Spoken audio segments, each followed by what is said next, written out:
to. To break it down more, let's welcome in a great friend of the show, Zach Brook with NBC Sports Washington. Zach, thank you so much. Now, you had said last week that if the Rockets had gone past the Warriors, Rockets-Blazers, you think that would have been a phenomenal series, and you think the Blazers would have had a chance to get to the finals. Now, what kind of chance do you give the Blazers this time against Golden State? Well, after the news that Durant's out for game one and at least game two, I kind of like them. I'd definitely take them. I'd bet on them, especially to steal game one because they look great coming back from against Denver yesterday. It was remarkable. And Lillard wasn't hitting anything, and Rodney Hood, he got hurt early and he could barely play. CJ McCollum, I've never seen him play like that before. That doesn't look like a guy who went to Lehigh. And he literally just put the team on his back and he took over, and I've never seen him do that before. And if he can continue to do that, he's not going to put up, 35 plus every game. But if he can give you that kind of impact and that can show that kind of confidence, the Warriors should be real scared of that. Zach, I love how you always like to pick the underdog. That's one of my favorite things about you. So tell me what you think of the Toronto-Milwaukee matchup that we got headed our way. I think it's going to be a good one. I think you're going to have the two best I'd say the two best front court players in the Eastern Conference going to be locking down each other. And it's going to be a chess match to see who can get the best of each other. Really shout out to Kawhi Leonard. That was incredible yesterday. And I love how they put it on right during Game of Thrones. So probably half people that normally would be watching it weren't, which is wild. But I couldn't believe it took 4 bounces and just went right in, and it was almost perfect. And honestly, I don't know if you saw Kawhi Leonard's reaction after he hit the shot. He had more emotion there than after he won Finals MVP a couple years ago, which really shows you something about. I think that might lean towards maybe him staying in Toronto for the foreseeable future. But that was remarkable. But still, it was just him. Ibaka did well off the bench, but they really didn't get anything else. Kyle Lowry had a really big steal towards the end of the game. But you need more scoring from the rest of the team. And Milwaukee's rested, and they're ready to go. So I think Milwaukee takes game one, but we're going to see how Toronto maneuvers.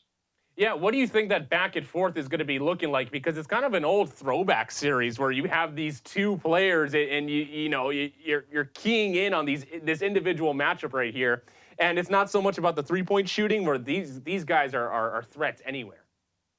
Yeah, I think Giannis definitely has more. They use him a lot more than for kind of just running the entire offense, but that's how they run it. Like he's kind of just like paving the way and then swinging it out. Kawhi's just nobody else can hit shots, and they fling it to him. I'm pretty sure last night before the fourth quarter, he was shooting like 33% for the game, and he'd taken like 30 shots. And you can't have that. You need to spread the wealth.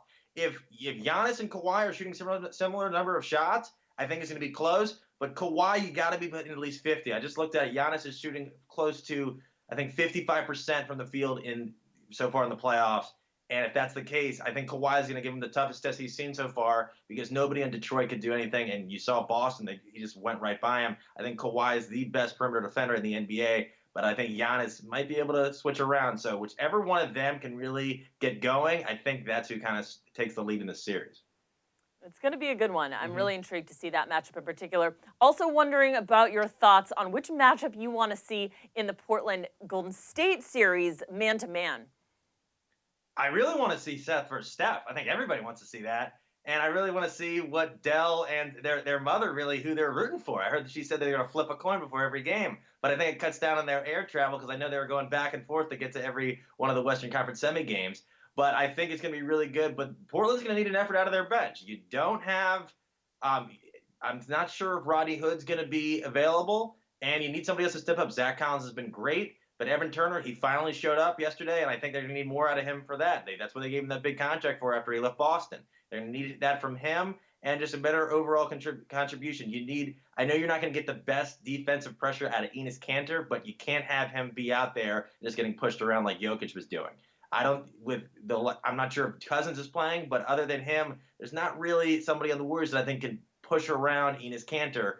I'm not sure about that. But you got to get multiple options, and you got to be hitting because this is in Denver. You're not going to both be shooting. What they have combined like 4 threes by halftime. That's going to be basically by the halfway point in the first quarter. You're not going to be able to just kind of fight right back. If Golden State gets a big lead, it's going to be a lot harder for Portland to come back. So I think they need to get going early and establish their dominance.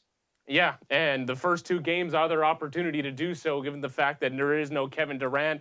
You have to imagine that the Warriors are still a little bit tired from that Rockets series. But Rockets 76ers, which team that, their season just came to an end has more soul-searching this offseason? I think the Rockets. I think with the Sixers, the pieces didn't fit.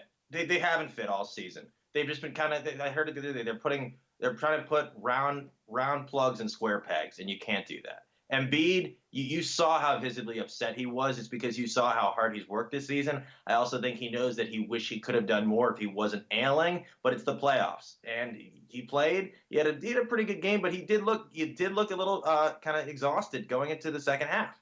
Simmons, I think what they have, the nucleus they have. I hope they re-sign Butler because he showed that he can be the guy they need when it comes down to it. I don't think Harris really showed it, and I think Harris kind of showed why he's been bouncing around the league the past couple of years.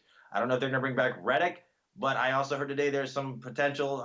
They're thinking about moving Simmons. I saw some other rumors with that. Maybe it's a good thing to shake it up, but the other rumor was that them potentially doing a coaching change.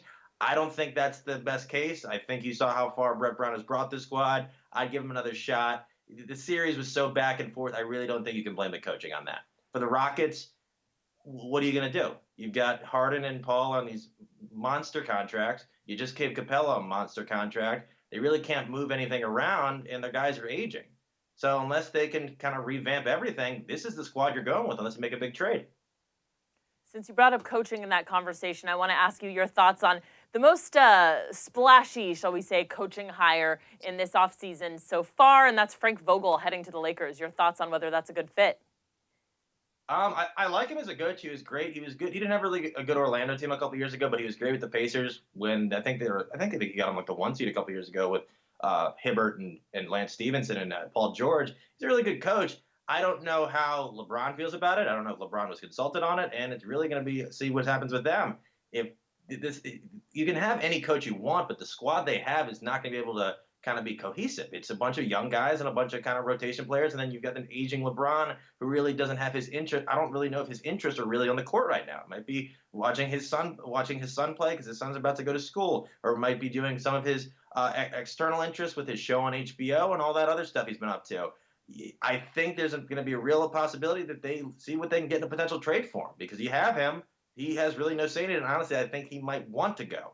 But I think it's a good hire. I'm not really sure about the whole Jason Kidd thing because I really don't like it when a coach has somebody who's going to be either an associate head coach or one of their assistant coaches that the team could potentially think, okay, if this guy gets canned, we can just move him up because you don't really want that coach with somebody kind of tailgating them.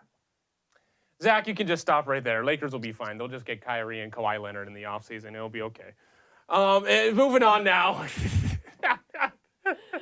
Mark didn't like my question. No, I mean, I actually like the Frank Vogel hire. What are they going to do? They have to get somebody. And, Frank Vogel, the Jason Kidd thing is a little bit concerning. Changes do need to be made. I'm more interested, Zach, I mean, what's going to happen with the fact that are you going to replace Magic Johnson, or is it just Rob Pelinka and Kurt Rambis as some sort of shadow GM? Well, Kurt Rambis doesn't know if he wants to be in the front office or on the sideline. And Rob Pelinka apparently doesn't have the best rapport with the rest of the league.